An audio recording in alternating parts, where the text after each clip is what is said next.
Chicken टंगड़ी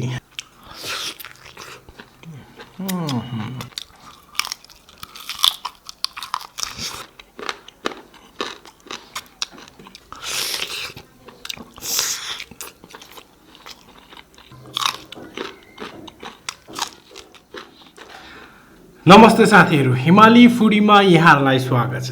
ल साथीहरु, आज चाहिँ बडो अस्तव्यस्तको बीचमा चाहिँ मैले खाना बनाएर चाहिँ लिएर आएको छु। आजको खाना चाहिँ स्पेशल। आजको हाम्रो चिकन चाहिँ यो चाहिँ भनौँ न, यो बिहारी एउटा चिकन रेसिपीको भनौँ न त्यसबाट इन्स्पायर्ड त्यही मैले होल यो के रे यो लसुनको डल्लो राख्दिछु। अनि आजको हाम्रो यो चिकन करीमा चाहिँ फर्स्ट टाइम चाहिँ बिना टमाटरको मैले चिकन करी बनाइरहेको छु।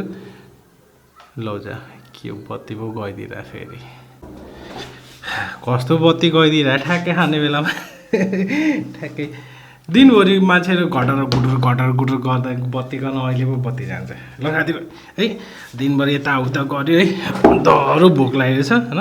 सो आज ढिलो बसेर खाना खाँदैछु म चाहिँ। प्रायः न त म बिहानतिर भनौँ 12-1 बजीतिर बनाएर खाने गर्थेँ।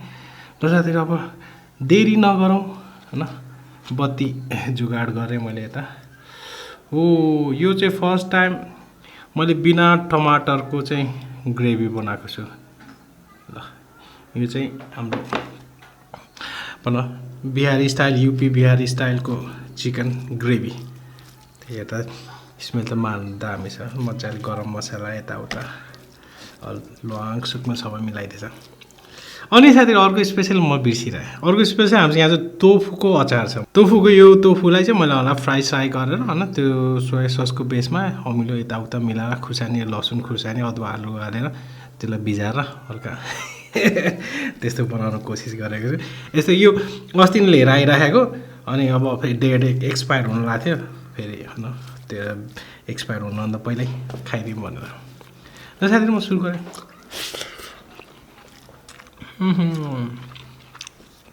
कस्तो बिरयानी फ्लेभर आएको त।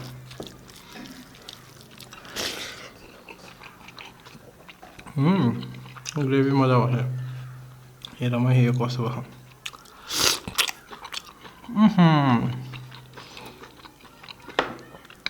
एक दिन सुसी कोरियन नुडलहरुसित खाम्ला भनेको, तर आज यसको लास्ट एक्सपायरी डेट थियो। त्यो मिठो हुँदो रहेछ।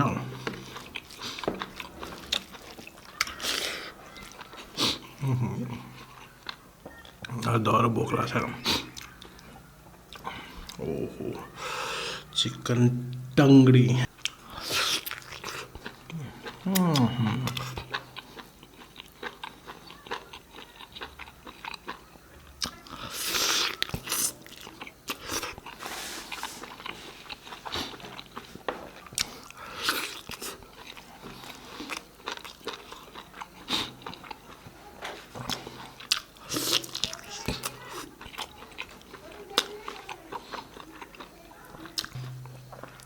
ड्रम थर्केछ, कस्तो सुनिरहेको छ।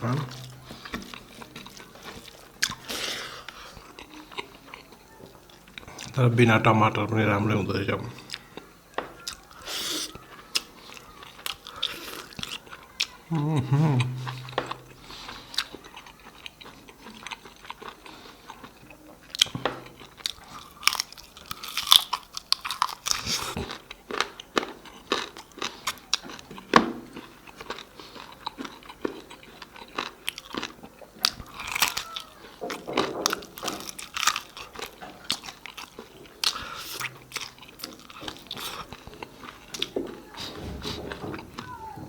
लसुन म चाहिँ फेरि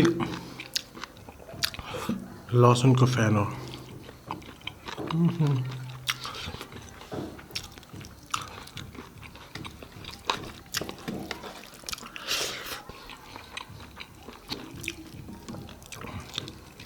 पकाएको लसुन मलाई कस्तो मनपर्छ कि।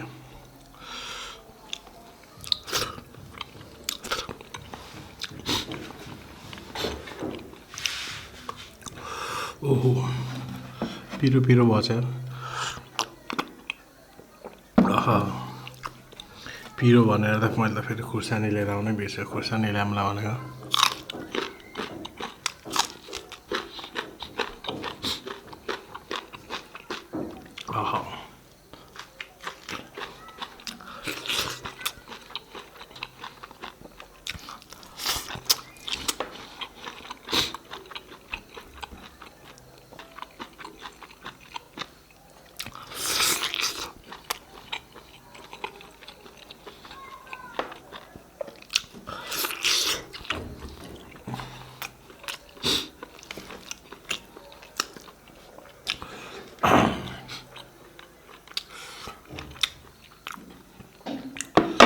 यसमा चाहिँ जस प्याजको बेसमा ग्रेभी बन्दैछ कि प्याज अलिक बेसी युज हुँदैछ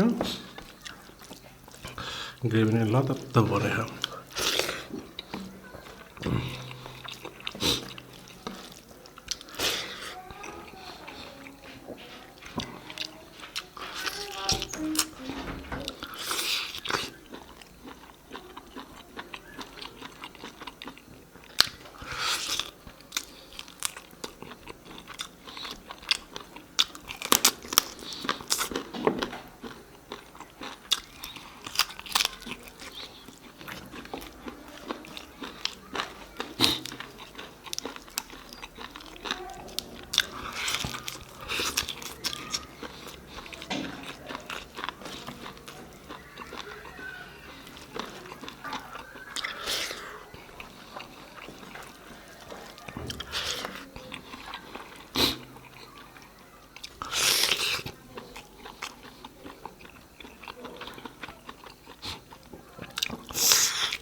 ओ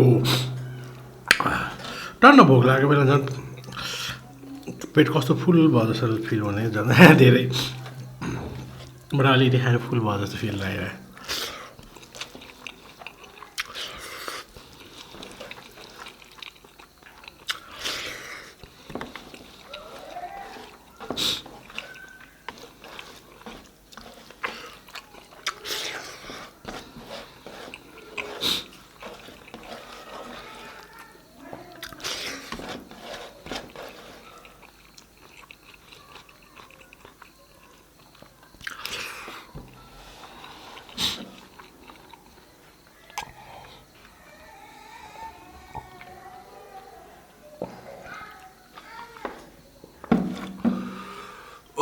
Oh, wow. What? Don't know.